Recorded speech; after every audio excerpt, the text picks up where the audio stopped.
That's the magic of being a bartender. Sleight of hand at play to hide all the work and serve up all the pleasure. The precision, the care, the finesse. What does it take to bartend at one of the world's best bars? I'm Wendy, and this is Hidden Hustles.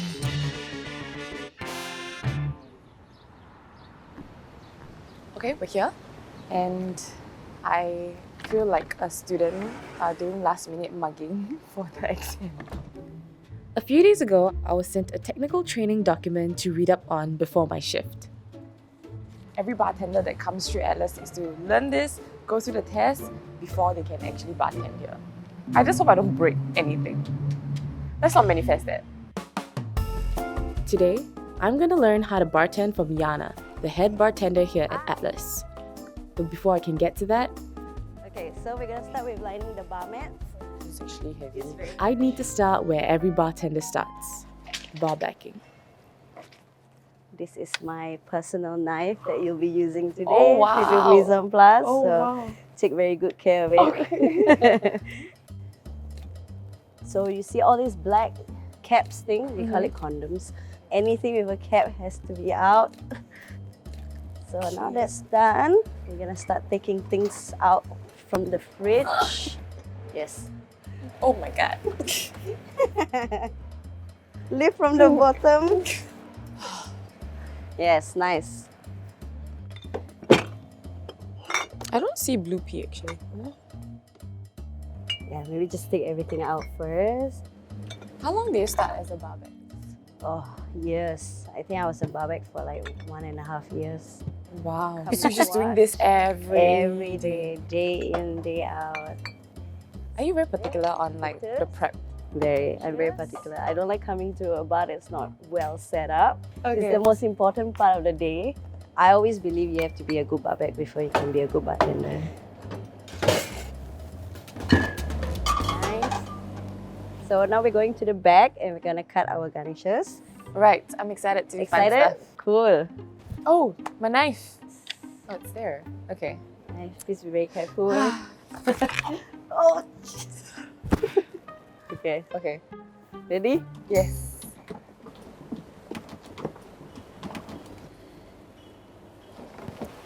Wow. Grapefruit. You're gonna slice half. So for oranges, lime, and lemons, we do wheels. You just want to be as careful as you can. I've cut myself so many times doing this. Okay. So this is where I also decide if the garnish looks good enough or not. So it looks okay. Looks okay. So that means whenever your barbacks prep garnish, you'll come and like check on the garnish. Yeah, this thing annoys me the most. You would think that people would remove the stickers when they cut the garnishes, but so we have 20 minutes to do this. The whole basket? Yes. Oh my gosh. So we have a lot of other things to do. Oh, this hurts me. That's too big. This one not good. Looks like someone took a bite out of it. Too thin. Okay, let's see. Consistent. Actually, it's not bad. Your wheels are pretty good. Okay. Limes.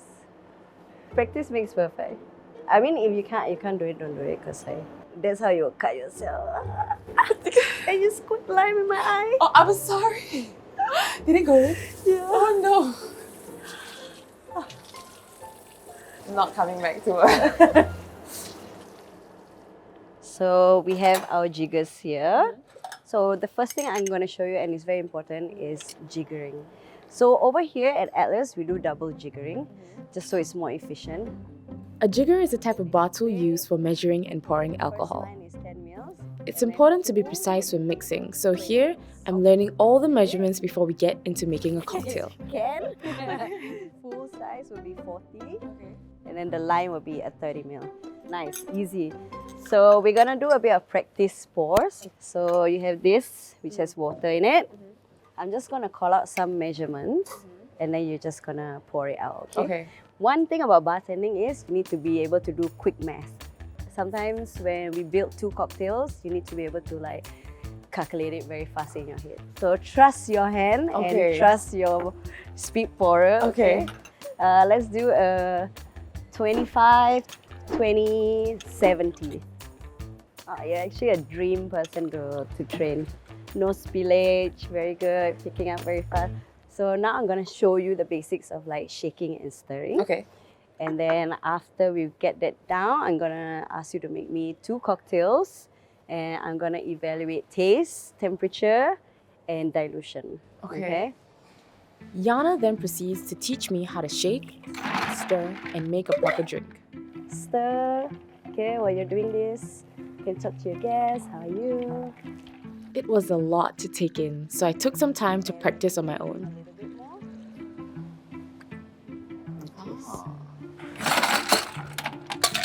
Okay, so right now I'm making the martini drink, which requires stirring. So I just mix some orange bitters, champagne bitters. I remember this one, dilution is very important. TBH, even if I make the exact drink, I don't think I will know what it was supposed to taste like. I feel like bartending is a lot of technique. Wendy, you need to practice your flair also. I got no flair. Your style. Let's nuts. With a bit of time left, I decided to squeeze in one practice shake.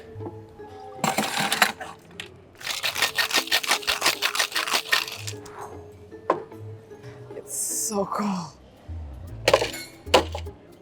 Can I never?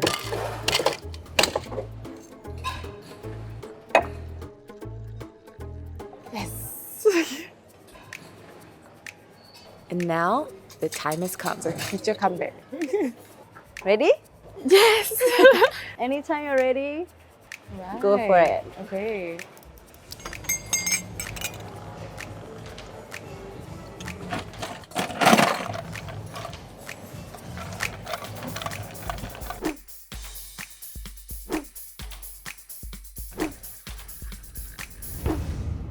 Are you happy with the martini?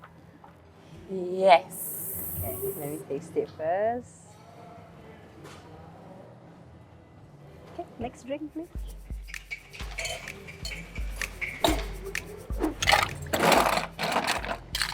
I'm so focused, I'm not even speaking. Oh.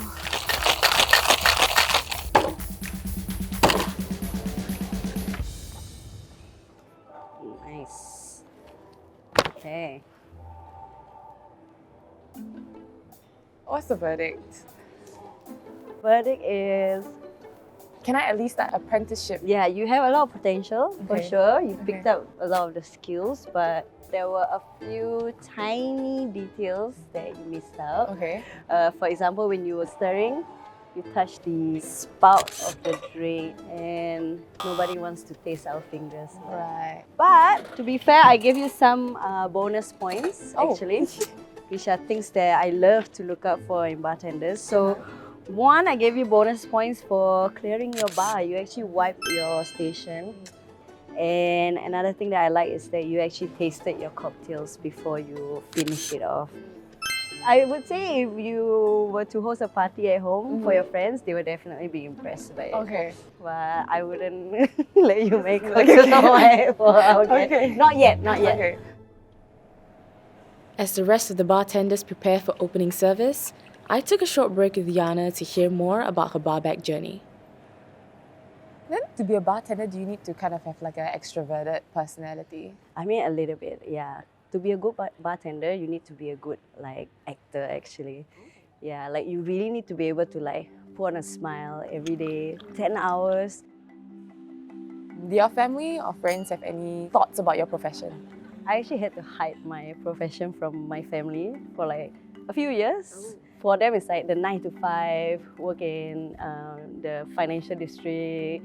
But I've been lucky enough to find a lot of success in what I do as well. Like even though it's not her ideal job for me, and she's very proud. No. Thanks, okay. Mom.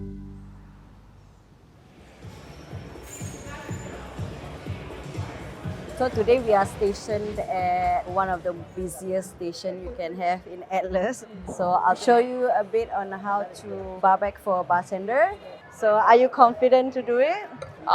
Ish.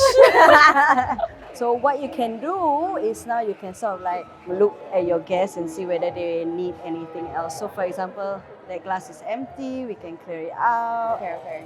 Are you okay if I clear this? Yes, thank Oh, you very much. okay. No problem. It's really good. She was really good.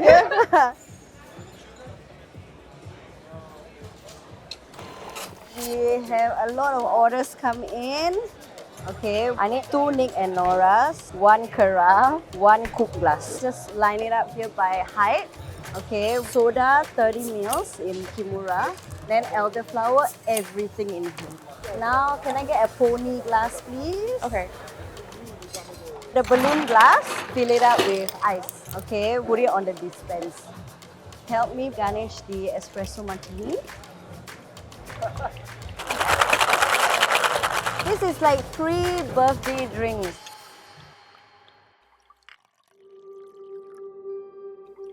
One thing that I crave for is like being creative. Other people use like a canvas to paint. See? But I use flavors to create like something exciting.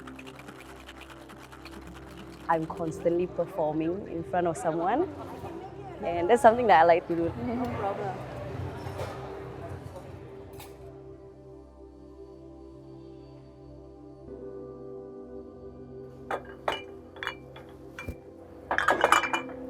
It's very therapeutic actually, closing. So actually like a night like this, is it considered a good night? It's actually considered not too busy. Oh. If nights like this are easy, then there are also not so easy nights. Of course, yes. Okay. I'll say weekends, we're very busy. Like it can get to a point where there's very little interaction with each other. What has been the most challenging encounter you had with the customer? I had one encounter where someone messed around with my tins. Like I just had this like one moment where like I had my back turned, I need to take something, and I saw him in the midst of like changing my tins. And at that point, it's like really hard for me to recover already because like you have your own set of flow, right? And I really don't know how to fix this, and I had to restart everything. I mean, I didn't really throw him out, but I was just like, so I just need you to sort of like respect my working space. What do you feel the best part of your job is? Best part of my job is meeting people actually. We're very good at reading people's body language. So sometimes you can tell when people are like not in the mood to like have a conversation maybe, or they are in the mood to like really party it up. So a lot of the guests or customers kind of become your friend. A lot of them become my friends, yeah. I did not mean to do that. But I mean, the rule of the bar is if you don't drop something or break something on shift, then you're not really a bartender. So, congratulations. You joined the ranks. So, the best part of the day is trash run. Because every time we throw rubbish, you know that everything is done. Yana's journey illustrates how passion, hard work, and skillfulness can culminate in her becoming a head bartender at one of the world's best bars. Okay, let me push. It's the easiest part. Okay, lock it. Bye!